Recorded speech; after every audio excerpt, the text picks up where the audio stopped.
Do you ever wonder why your deepest insights about people feel more like a burden than a gift? Picture this. You're talking to a friend about their relationship, and you can sense exactly what's really going on. It's like watching a movie you've seen before.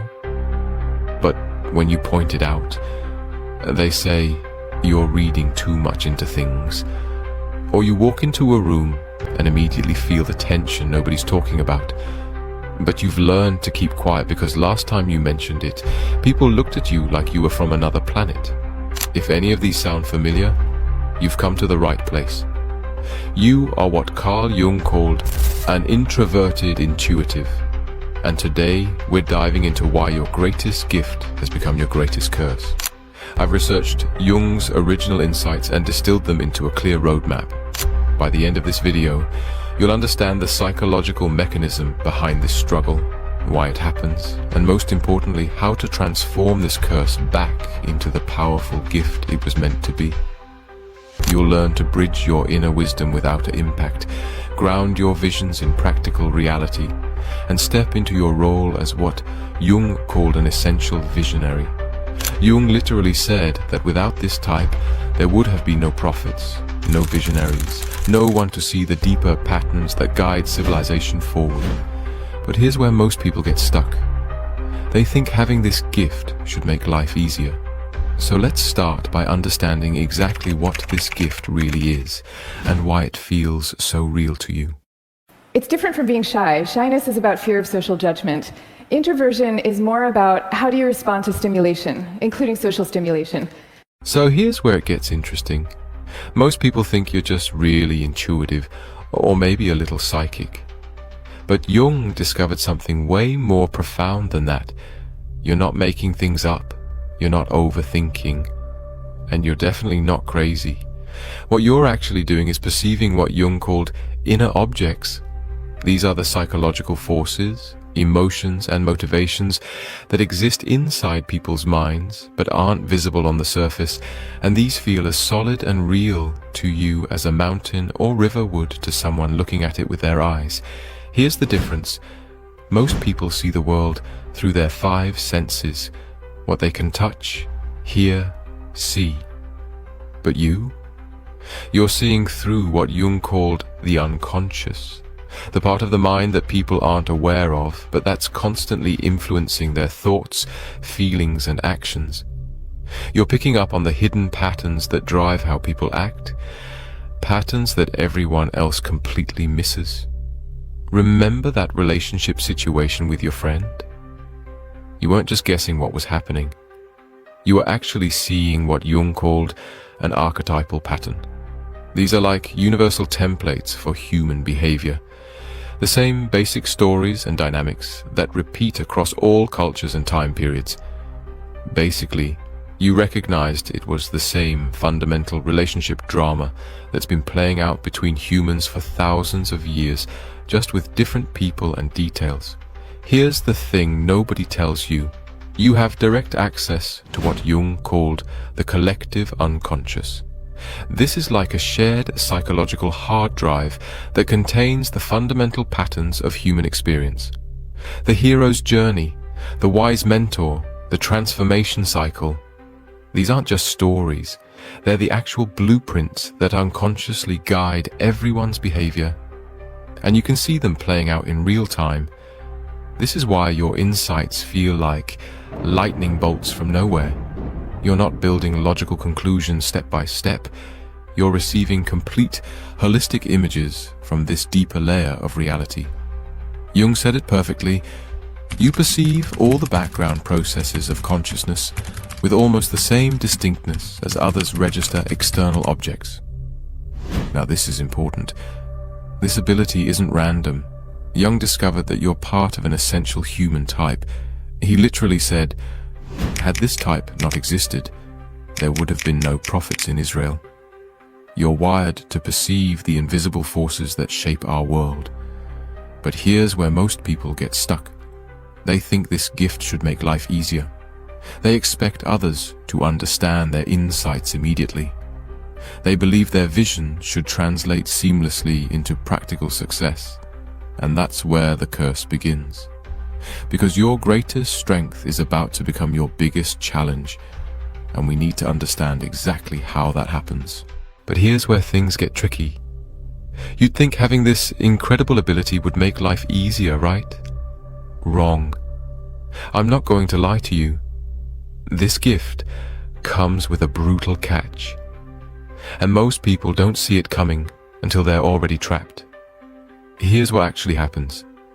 The more you rely on your inner vision, the more disconnected you become from everything else. Jung discovered that when one part of your mind gets super strong, the opposite part gets weaker and weaker until it basically goes underground.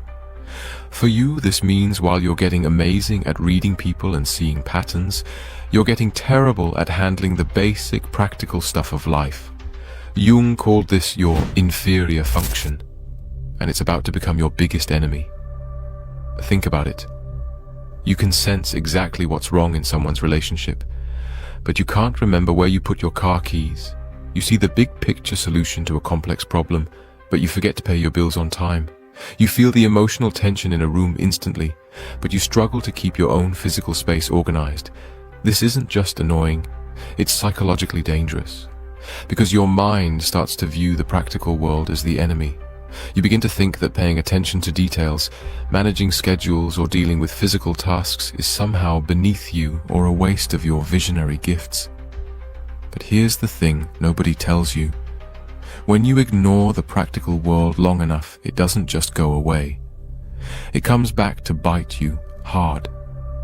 Jung found that these ignored parts of yourself don't disappear.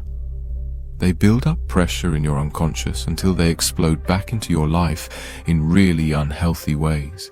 Suddenly you're having panic attacks about money, or you become obsessed with your health, or you get weirdly fixated on organizing one small corner of your life while everything else falls apart. This is why Jung said introverted intuitives live a very difficult life. Your greatest strength becomes your greatest weakness when it's not balanced. But don't worry. There's a way out of this trap, and it's not about giving up your gifts. So how do you break out of this trap? Most people think the answer is to either suppress their intuitive gifts or just try harder at practical stuff. Both approaches fail miserably. Here's the truth. You don't need to choose between being a visionary and being functional in the real world. Jung discovered there's a third option, integration. But here's where it gets tricky. You can't just force yourself to become good at practical things. Remember that inferior function we talked about? It doesn't respond to willpower or effort. In fact, the harder you push it, the more it resists. Jung found that the only way to heal this split is through what he called individuation. Basically, learning to work with all parts of your psyche instead of fighting them. Think of it like becoming the CEO of your own mind rather than letting one department run everything. Here's what this actually means for you. Instead of trying to kill your visions to focus on practical stuff, you use your visionary ability to guide your engagement with the real world. Let me give you 3 concrete steps that actually work. First, start with grounding practices. This isn't about meditation or mystical stuff. It's about consciously pulling your awareness into your physical body and immediate environment. Take deliberate walks where you focus only on what you can see, hear, and feel right now. No analyzing, no pattern seeking, just pure sensory experience. Second, create systems for the practical stuff instead of relying on motivation. Your brain isn't wired for remembering details, so don't expect it to. Set up automatic bill payments, use calendar reminders religiously, and create simple routines for the mundane tasks that drain your energy. Third, practice what Jung called active imagination. Instead of just receiving your visions passively, start having conversations with them, ask your insights questions, challenge them, make them prove their value before you act on them. Here's what nobody tells you.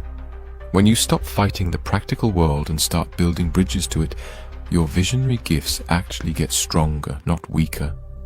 You become what Jung considered the integrated type, someone who can access deep wisdom and actually apply it in ways that matter. You're not just a dreamer anymore. You're a grounded visionary who can change the world. Remember when we started with you feeling like your insights were more of a burden than a gift? Now you understand the real truth. You weren't broken, you were just operating with half your psychological toolkit.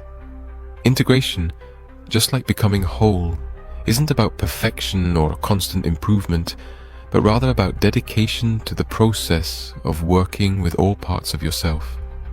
As cliche as it might sound, success comes from loving the journey of becoming balanced, not just reaching some perfect destination where you never struggle with practical tasks again. Be committed to the process of integration. Make sure you stay consistent with those grounding practices, even when they feel awkward at first. Guys, remember this: practice, experience, and hard work with resilient effort beats natural talent alone. Your willingness to do the humble work of engaging your inferior function is what transforms the curse back into the gift. Thanks for watching. Subscribe if you want more content about understanding and working with your psychology instead of against it. Leave a thumbs up if you're ready to stop seeing your visionary gifts as a burden and start building bridges between your inner and outer worlds. See you next time. Peace.